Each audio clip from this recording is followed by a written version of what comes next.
Avui estem celebrant aquests 25 anys de la universitat i aquí hi han hagut al darrere moltes persones. Hi ha a la universitat ara molts projectes, el grau d'audiologia, el grau d'odontologia, l'any que ve el grau de biomedicina.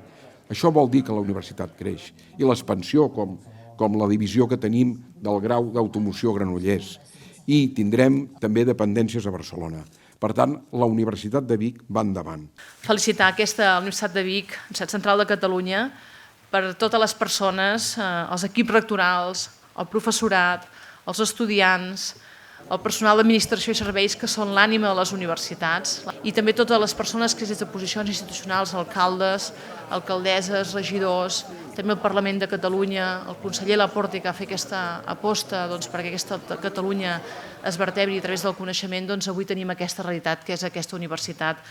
Els 25 anys han arribat a un bon moment per a la nostra universitat.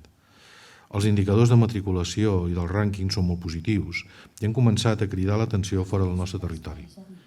La universitat té reptes importants. Per començar, ha de mantenir el que ha aconseguit en aquest període.